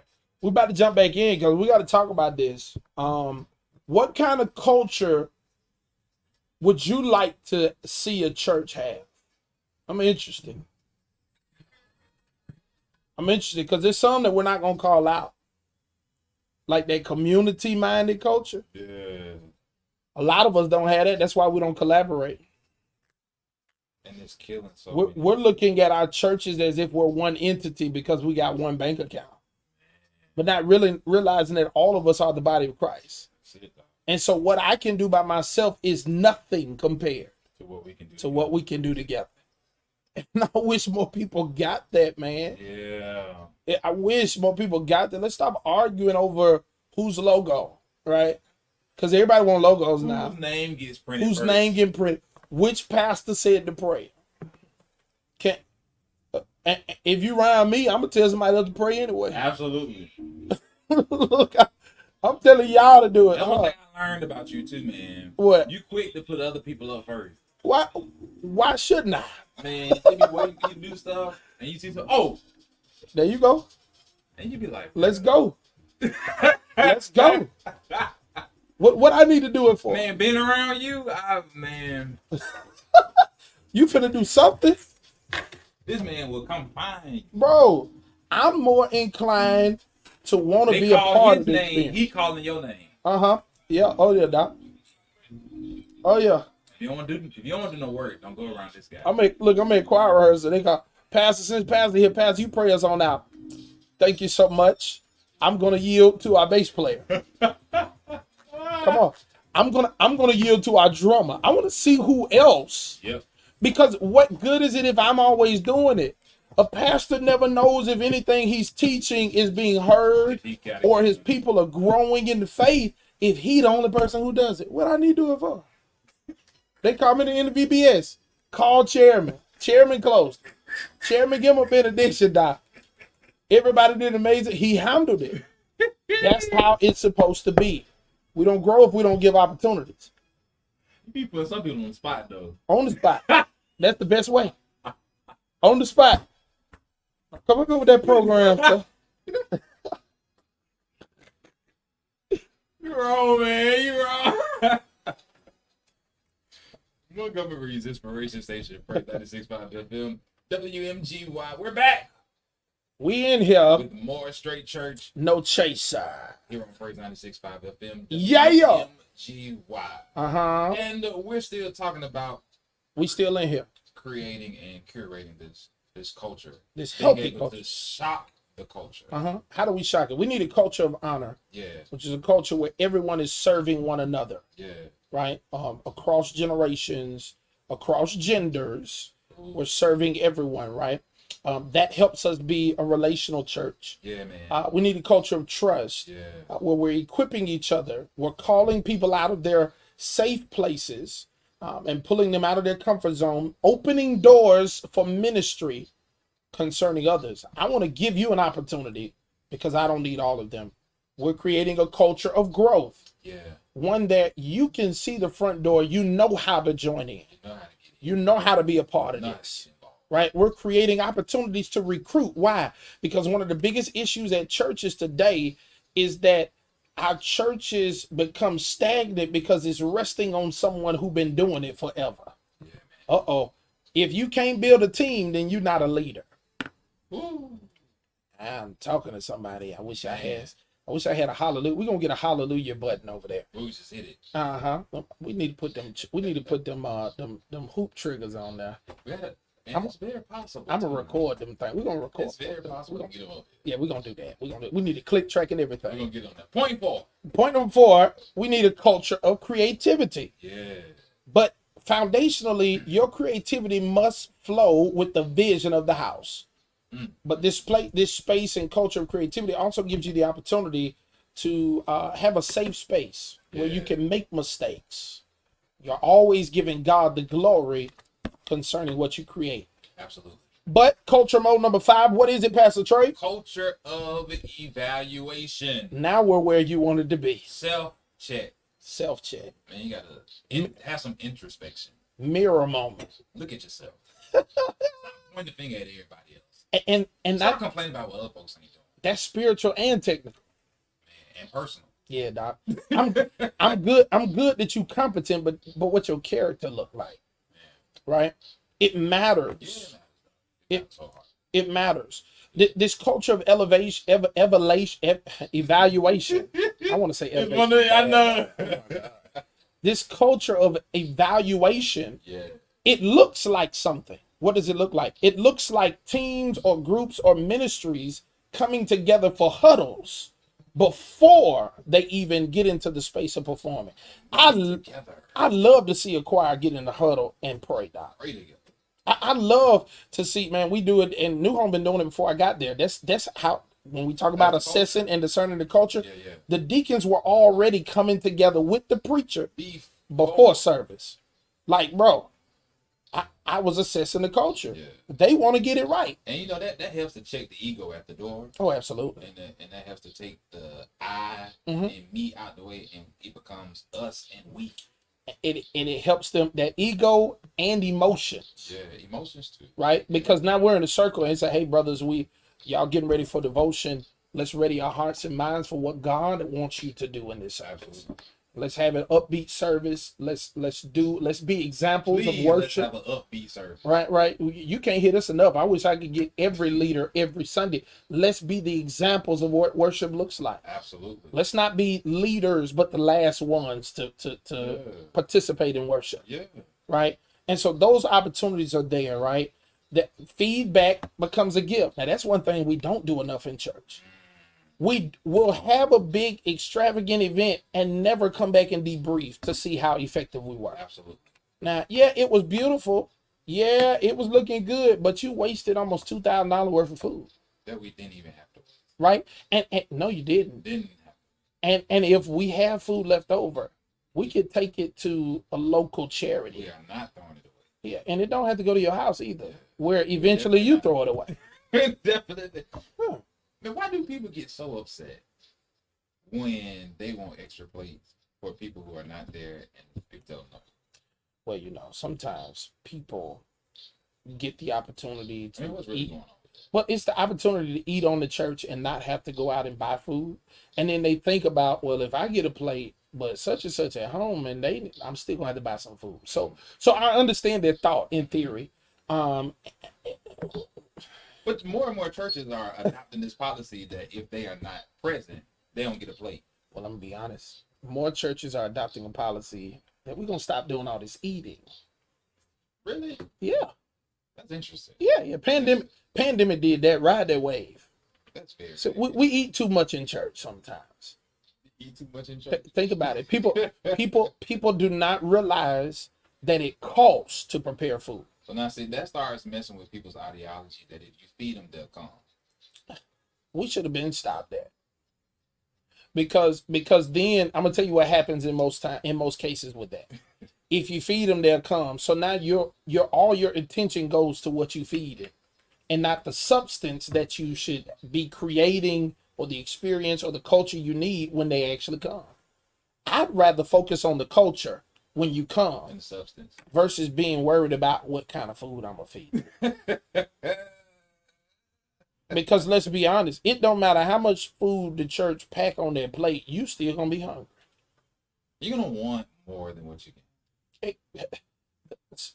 So you go eat at Yellowhammer, you go eat at what's the name. And if we're going to prepare for something like this, right? If we're gonna prepare food, then I need it to already be known. See, this is that whole culture of evaluation. That last minute stuff, dog. Dog, No, Jesus. we got to know what we're doing, and if there's food left over, hey, let's contact Friendship Missions. Yeah. Let's take this food, before it spoils, before it gets bad, before it sits around. Because in many cases, people take trays and then they take them to their house, and y'all had plates already today, so you ain't hungry today. It's crazy how people like literally hoard food. Yeah, we hoard everything, though, unfortunately. All right. A leader can be known by their fruit. What kind of fruit are you producing? Absolutely, Daisha. Absolutely. That culture of evaluation, use your culture measuring stick, all right? Make sure that you're evaluating your culture or evaluating your people based upon the measuring stick that you train them with. That training. You can only expect what you inspect, right? Or Yeah. inspect what you one of them. One of them. I missed it. It's okay. Number 6. It's okay. Culture of accountability. Ooh, you said a cuss word. Yeah. Accountability. Accountability. What does that mean? Bro, high sense of responsibility. Oh, so that means that it can be my fault. Yeah. Like I don't have to blame that. I have to own up to the reality it was me. Ooh, I hope everybody can practice this. I don't know where you are. Just say it to yourself. It was my fault sometimes. Yeah. Because we blame everything else, I right? just talked about this during Bible study this past Wednesday. Man, let me tell you something. And I'm gonna get to your Bible study. I remember one time my daddy got me real good. Your dad, Yeah, my dad got me real good. senior. Yeah. The senior. Yeah. when we're dealing with the soundboard at the church. And I rushed to do something and to fix it so that I could get back on the drums. Had to run all the way back around St. John number 2 and jump back on the drums, right? And it went haywire. So the whole time I'm running, it's in there, all of that. So when it came time for evaluation, Uh-oh. my father's trying to figure out what the issue is. Okay. And I'm saying, oh, it wasn't me. Sometimes the amps just do that right there. My daddy said, that's a machine. You're the man who's operating the machine. So you can't blame stuff Got him. when you're the person who has to touch the stuff Got him. for it to do what the stuff's supposed to do. Got him. And from that point on, I learned a valuable lesson. Just be real. I need like some thunder or some striking. so while you Ba-na-na. wait, doom, Ba-na-na. doom. Powers get it to you. But you learned a valuable lesson though. Bro, you don't get better unless you own up to the reality that it was your responsibility. And once I owned up to that reality, I took more time to understand how things worked on the board Absolutely. so that I can shift knobs and make sound come when I needed it to, Yeah. and Yeah. still rush back and get on my post and it not be going haywire. Absolutely. All because we had a moment of evaluation. Yeah. And some of us think, especially in church, it always happens in church. If I'm volunteering, you can't evaluate me. Honey boo boo child. If you're doing it, Don't let the devil. you can be evaluated. Don't let the devil trick you. To be totally honest, we're being nice when we think that if we give you a stipend, we can evaluate you. If you're doing it, listen to me. Colossians chapter 3, verse 23 says, in all that you do, I'm paraphrasing, Leonizing the text, do all that you do for him. Do it as unto the Lord. Not for money. So what is this whole conversation of I can't be evaluated? You shouldn't want to give God mediocre. And some people should be glad that they're not being paid because you're too sensitive. I ain't gonna lie to you. Because if I'm paying you, I can fire you. and that conversation ain't, hey, I need to talk to you. That's a whole different conversation when money is involved and your work and responsibility is not being. That's a whole different conversation. It is, and in many cases we still give grace. Yeah. We must still give grace Yeah. and space for mistakes, but But that grace saying is not extended though. no, yeah, that That grace is not extended. that right. It's not Look, see extended. that right there ain't got nothing to do with long Yeah, suffering. yeah, that grace is not extended. I'm not. This is short suffering Yeah, right here. because see, you want your paycheck, you want your money when you want it. Absolutely. Okay, so if you want your money when you want it, we need this to be done when it's time for it to be done. We don't want no excuses. You want to hear no excuses about why your check ain't done. So we don't want to hear no excuses as to why the work ain't done. Next gen stepped in the room. What did he say? You see it? God told them to go and I see find it now, yeah. 50 skilled workers. Uh-oh. Uh-oh. Skilled work. Now, you know what's interesting about that? You know what's interesting about the word skill? There's a difference between the skill and the talent, right? Come on, dog. A talent is God-given and you had it without even nurturing it, right? Once you nurture it, you're doing what you do to get a skill. A skill is taught and you embrace it and nurture it so that you can get better at it. The problem with most of us, church folk, is that we legitimately feel like we've arrived way before we arrived with our skills. We think we already got it. No, things keep changing. Things are evolving. I got this. I've been, No, you don't. I think it's important because the methods of the church have to keep evolving. Absolutely. The message doesn't change, but the methods, how we do things, And have how, to change. and how it is over here could be different than how it is over there. Yeah. So you can be very skilled in one space and be very much a novice in a whole nother space. Just because you did it at your job doesn't mean you can do it the same way in the ministry. That's something people have to learn. Now that's good conversation It is. because some people think that if you do this professionally, then it always Yeah. transcends or shifts to being able to be done in the house. That's not true. It's not always true. That's not true, man. True. That's real. That's real. Seriously. That's real. Because people hit you with that like a clap back. What, I get paid to do this at my job. What this ain't the same thing. Yeah, and they coach ain't my coach. Right. Yeah. And you're not dealing with the same group of people either. Variables are different here. Yeah, doc. Variables are different. So that culture of accountability means that you have a high sense of responsibility. It also means, I want to throw this in, that you're ridiculously responsible for your attendance. I got a problem with people that want to do something and be regarded as the best at it, and they be the only ones that do it, but they're never going to communicate when they're going to be there and when they're not. Right? I dealt with that even as a minister of music, right? Sometimes in the music ministry, there's this culture of that's my song. Don't be somebody like me who don't care who can sing it and you sung it good one time. If we're gonna sing the song this Sunday and you ain't gonna be here, Sister Barbara May gonna sing. So we're not changing the song just because you won't be here. No, because it ain't yours. Got you. So we're gonna keep the song, just get somebody else to sing. Yeah, where did this ideology come from? It was Dottie People's song before you sung it. And she got paid. And she got paid. Like she got Now you singing, you think it's yours. you get paid for free. Sister Dontavia sing it over there at that other church.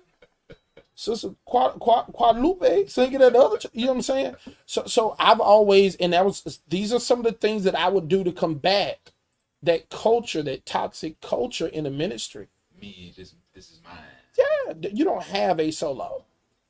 You got the solo I give you this Sunday. That's how I used to be. Hey man, you was kind of a little on the mean and bossy side, wasn't it? Bro, I ain't telling nothing about it. I ain't telling nothing about it because you're not gonna hold ministry hostage. So the only solo day, wait a minute now, you can't run past. The only solo they were allowed to sing was the one that you gave. Well, you gotta say it the way I said it. No, I'm asking a question. This is a separate question. So like the song ain't yours. Got you. It's when I call you to sing the song that you're singing the song. Yeah. So it becomes yours for the moment for you to sing it. Think about this, right? What a pastor really needs from an MD is somebody who can sense and discern where the Holy Spirit is guiding the worship service. But that takes an MD having a relationship with the Holy Spirit. Absolute. And oftentimes it means you might have to go off script. So what you practice Thursday, see what I mean? It might not be what you sing on Sunday. It doesn't always stay. Sometimes it can, right? Yeah. If you on your face before the Lord, but then there's other moments, man, where if the pastor is the type of pastor that might go off script, you know, I know my dad when I was an MD, you know, my dad ain't ready. He's not ready. Got you. And when he ain't ready, he ain't ready. And so if he's still sitting in the chair, we need to sing another song. If he's not in the chair at all, we need to sing another song. We have to keep tilling until the man of God gets up. Yeah. And so sometimes that made me go off. I had to put on my 4x4, right? I had to legitimately go off road. This was not playing. Yeah. And if your song is the song that I feel that we need to go to, but you're not here, Just getting song. you see what I mean? Getting song. You don't have no solo. Somebody else finna sing it today. Because this is where the Holy Spirit is guiding me. And that matters more than me saying, oh, sister such and such ain't here. And you know that's our song, so we can't do that song. You can't hold hostage the ministry. You can't do that. We got to keep on going.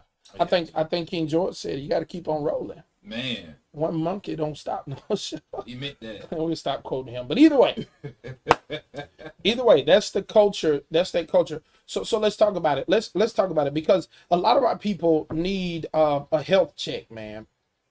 If you're the type of person, you know, and our question is your cup empty or full? Yeah. I wish we could have an audience who could speak back to us. Is your cup empty or full? If you are a person who has a low sense of commitment, empty or full? Empty. If you're a person who is sarcastic, toxic in your conversation, Empty. your cup is empty. Yeah. Your person, we naturally know this, who has unconfessed sin, your cup is probably Empty. empty. Yeah. If you're the type of person who's closing doors for other people in ministry versus opening doors for other people in ministry, your cup is Empty. empty. Some of us ought to just be shouting, fill me up till I overflow right through here, right? Because if you're the type of person who celebrates other, then we know your cup is full. Yeah. If you're the type of person who confesses your sin quickly, we know that your cup is full. Yeah. If you open doors for others in ministry, we know your cup is full. Yeah. And what the church needs to keep and or produce a healthy culture is more people with full cups Yeah. than people with empty cups. Don't forget the strong private devotion. Absolutely. It matters. Yeah, man. It matters. That What are you doing by personal yourself? time, What are you You doing? and the Lord, Uh-huh. it prepares you. It prepares you. It prepares you. Okay. All right. So, Pastor Trey, What's up? give me a practical way to build the culture of honor. A practical way to build a culture of honor. Mm-hmm. I'll say, man, appreciate families of team members. So does that mean that naturally we're appreciating who's on the team? Yeah, and not just appreciating them for being on team, but to really consider them as a family member. Like we are a part of the family. Absolutely. So you're not just sister so and so, but you're my sister. You're not just Wow. brother so and so, but you're like my brother. Right. And so that changes the conversation. It changes your mentality, and it even changes how you view the work that you have to do with each other. So it's not like, dang, I gotta work with them. It's I get to work with them. Yeah. I gotta serve with them. I get to serve with them. Yeah. Because we're family. I love that. And family appreciates each other's differences and continues to move forward. Yeah. So give me a practical way to build the culture of trust.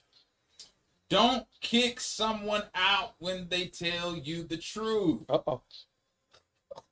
Why you gotta look like So this combats, right? Your practical tip combats this culture of having this hypersensitive space, being in a hypersensitive space, and that always being offended space, right? That's pride. That I'm in a place where I know what you're saying is to develop me, not to down me. Yeah.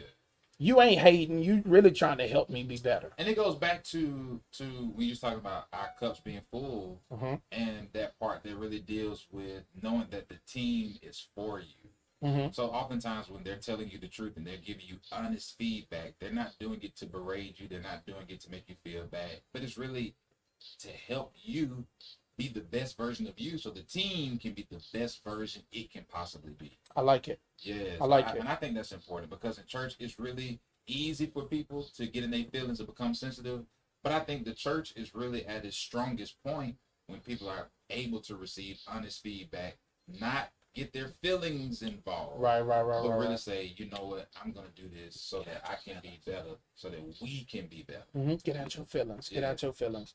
So this culture of growth is something that I'm always big on. I'm actually reading a book now, written by Pastor John Jenkins. Okay. Forward TD Jakes, Pastor First Baptist Glen Arden. Yeah. Yeah, it's called The Grace to Grow. Okay. It's amazing. Wow. You need to check that out. Yeah. It's amazing. Go ahead And so, send it to me. yeah, and it's one of the things that he kind of talks about. You know, we have to have weekly or at least regularly developmental meetings. We need to be training people regularly. Yeah. If you're the only person that knows, That's a problem. that's a major problem. Yeah, that's a problem. You could get sick. I mean, if we ain't learned nothing in the pandemic, we learned this. Yeah. Everybody need to know. What happens when you go out of town? You mess around and get COVID. That's probably why you can't go out of town. Because everything falls on you. Wow. So you can't rest because you ain't training. That's why you're upset. That's Mm. why you're mad. You can't That's why rest. you have a quick temper. Yeah. That's why you're so irritated and aggravated and agitated. And arrogant. Yeah. All of that. Yeah. Learn how to let somebody else do some stuff so you can go and relax. Absolute. You need a staycation, vacation. One of them. All of that. So then this culture of creativity. Yeah. It's a culture where you allow people to dream and you allow people to cast their dreams as long as it's in line with the vision. Yeah. And so how do you make sure that what you're thinking stays in line with the vision? That means you got to communicate with the pastor, the visionary.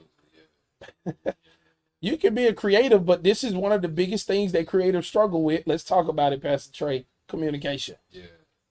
That's the one thing creatives struggle with, right? Because you can see it, but then we have to articulate what you see. Mhm. It can be a problem. And this is real. Yeah, it is. We talking folk that do Yeah. flyers and videos and everything. Look, folk that you be relying on them. Doc. They ain't told you nothing. Nothing. Man, why it take so long? They'll be like, I told you 5 to 7 days. Hold on. Wait a minute now, Doc. Hold on. No, You you, need to update or something. no, you didn't. No, you didn't. Why can't I get an update? I mean, even Papa John's tell me when they making the pizza. Yeah. Give me some type of notification. At least let them know you received the information. Right. But a lot of times with creatives, though, once we get the information, we take it and run. Mm-hmm. You know what I'm saying? Once the idea pops in our mind, we immediately go to work. But I think one of the hardships for a creative, because I'm a creative, you're a creative, one of our hardships is we have our own version of ADHD. Man. To where we jump from one thing to another and from another to another.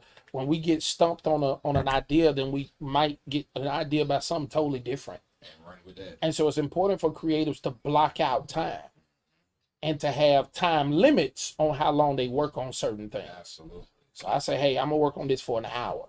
And after that hour, I'm on to something else. Yeah. Then I come back and I give it another hour. That way, we're being intentional concerning our attention Yeah. and our creativity in that moment. That's true. So, Pastor Trey, we got the culture of evaluation. Give me a practical tip, a practical way that we can increase the culture of evaluation in our churches. I would say having those debrief meetings, right? Whenever you do something, whenever you do an event, a service, or whatever it is, get together with the team and ask people, hey, how do you think it went? And allow people to have space and opportunity to be honest about what it is that we did that was good. What is it that we need to do to fix those things that we may consider to be bad, Yeah. right? What worked, what didn't work, Yeah. and why did it work?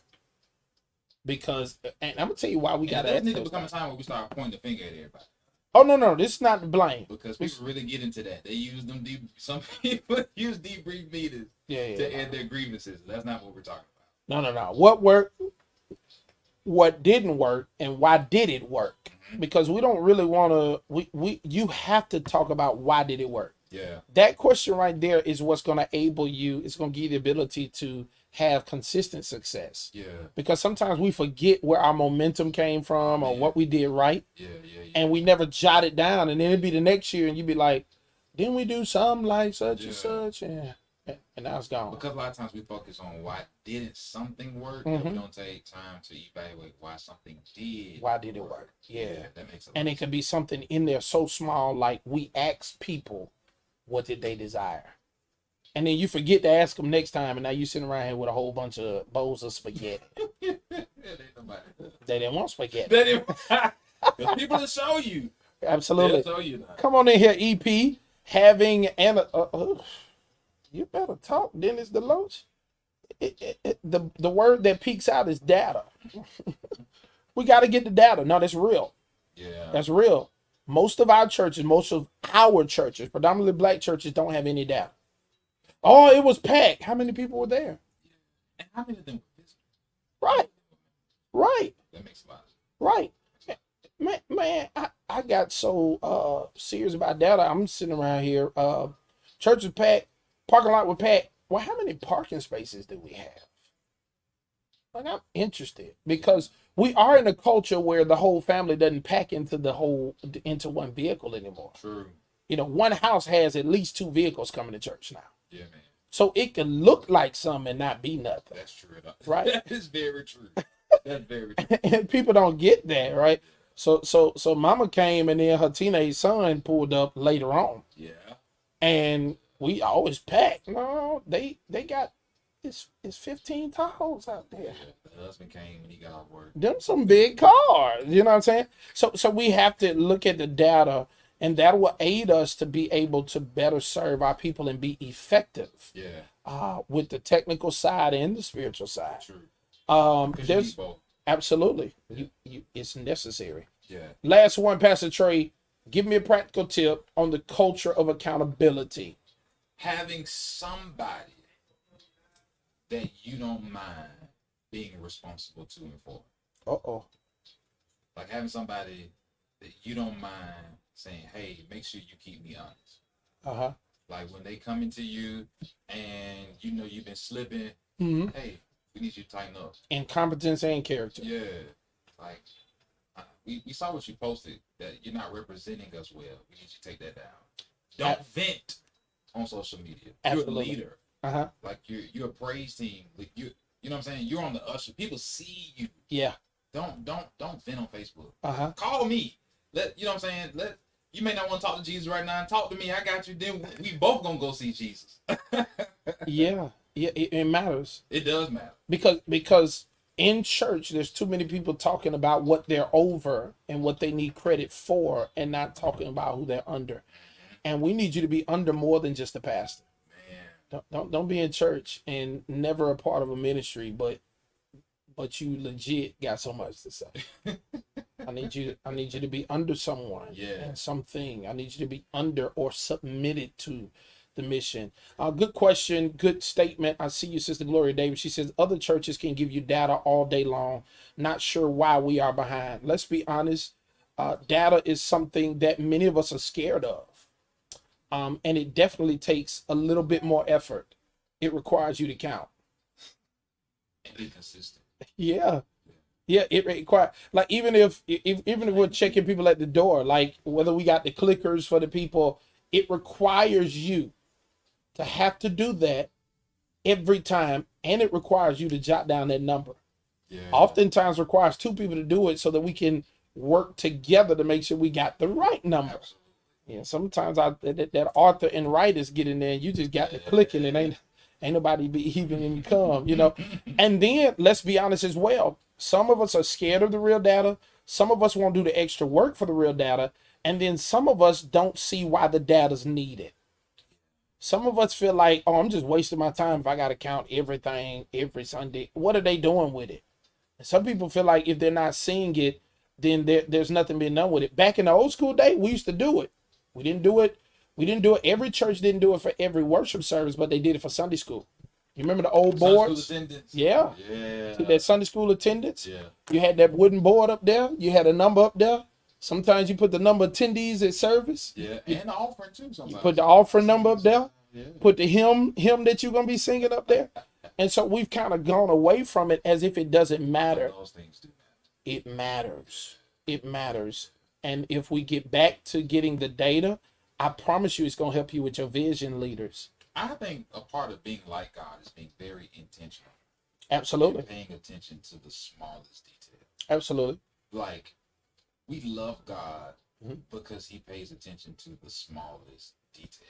Like, Yeah. even the hair. This how much he pays attention to, that even the hair on our head. The has- number of follicles. Yeah. Even if you don't have no hair, but the follicle. Yeah, Like, yeah. God knows. God knows, right? So God pays attention. So he's that intentional to small details. And I think one of the things that would help churches and really be a blessing to all churches is to take time to focus on the small details. How are we greeting people when they come? Are we saying hello? Are we saying welcome? You understand what I'm saying? Mm-hmm. Are we making sure that we pay attention to what we are doing and not just doing something? Yeah. That makes a difference. But back to our point, we can only evaluate what we train people to do. And so preachers, I would admonish you to show and to teach. What is your 3-step pattern for your greeter ministry? When do they speak? Is it six steps away? Is it 5 steps? Like, it's the small things like that that can help people. Absolutely. Because there's some people who have done it and they're naturally personable people. They have a great personality. They love people. They're extroverts. Yeah. Then there's other people who would love to come out of their comfort zone and not be an introvert, but be someone who speaks. And you might need to tell them, hey, smile the entire time. Yeah. Speak to people when they're about 10 feet out from you and tell them, hey, how you doing? But then also give them your name. Yeah. Because there's some people who desire to know someone so that it makes them comfortable. So I'm not just saying, hey, how you doing? I'm saying, hey, how you doing? I'm Lee B. Walker Jr. We hope that you have a great day here at New Home. We're so happy that you came. That matters. Yeah. Are you giving them anything? Absolutely. Are they a visitor? Right. Are they a visitor? Yeah. When they're leaving, guess what? If you greeted them into the sanctuary, you can greet them while they go back into the streets. And are you clearly communicating directions? Where's the bathroom? The bathroom is over there. Over there where? I ain't gonna lie to you. that don't make no sense.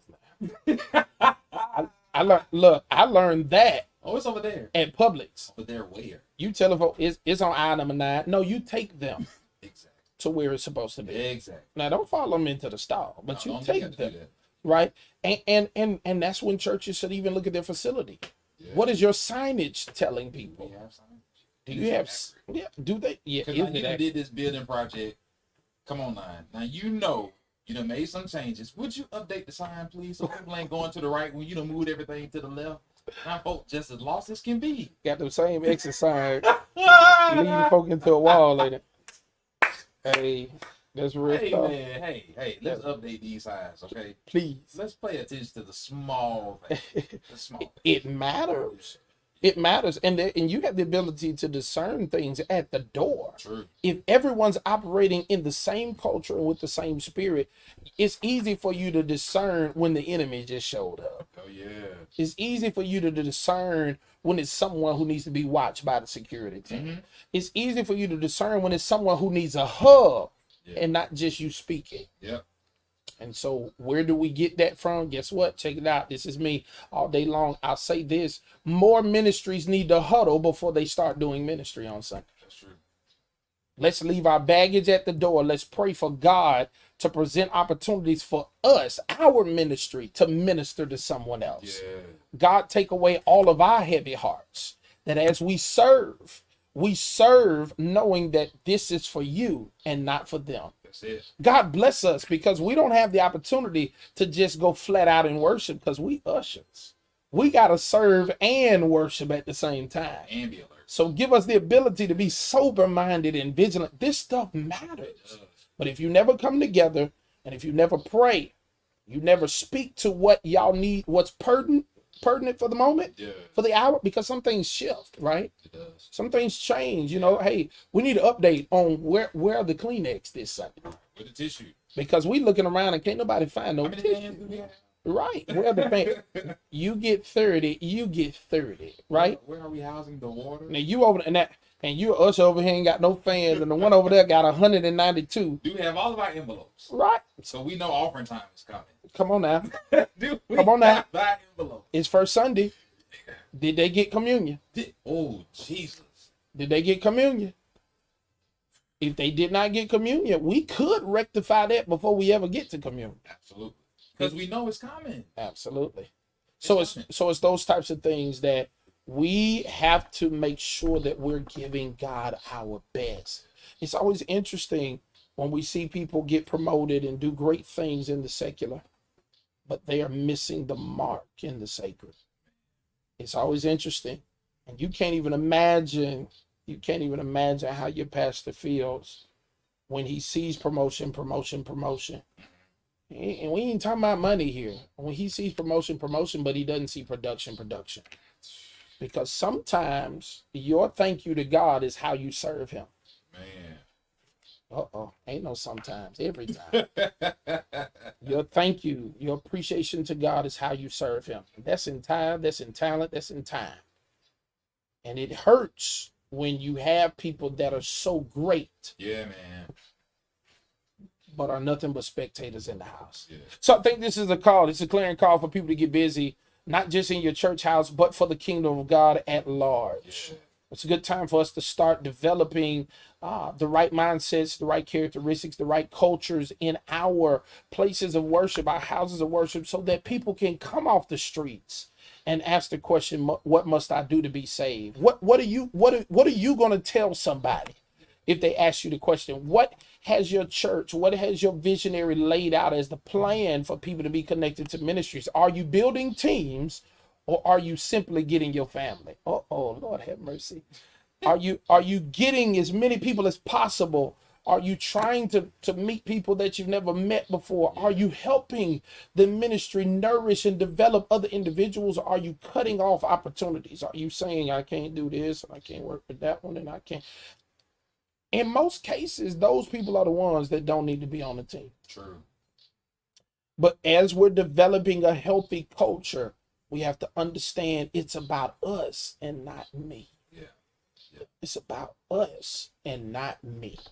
The more we realize it's us, it's we, it's them, that we'll stop thinking I and me, and God will bless us in ways that we never could have imagined he would bless us.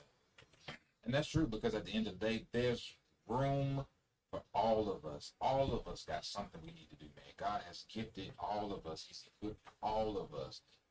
The same Holy Spirit that I have, the same Holy Spirit that you have. Yeah. We got to come together and work together and do what needs to be done, because the kingdom of God needs us. The citizens of the kingdom Absolutely. being active in this world to recruit and to bring in more people into the kingdom. Because one thing for sure, as people say, the devil is busy, but I believe that God has those of us who are just as busy doing the work of the kingdom, advancing the kingdom, so that God's will in heaven can be done on earth.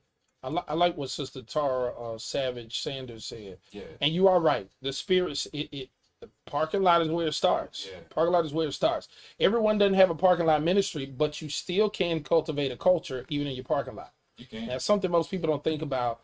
But I've seen a lot of churches growing to the place to where they even have speakers in their parking lot. Yeah. Those outdoor speakers, and they're playing gospel music or whatever sets the tone of the culture. They're getting them ready. Absolutely. Yeah. And so those are the type of things that do matter. Because you have to prepare for worship. Yeah, if you don't have people, you potentially could get speakers, get amps. Matter of fact, if you ain't got speakers on listen to this, check this out. If you don't have speakers on every, light pole outside, what if you had a Bluetooth speaker sitting outside playing some soft music? Yeah.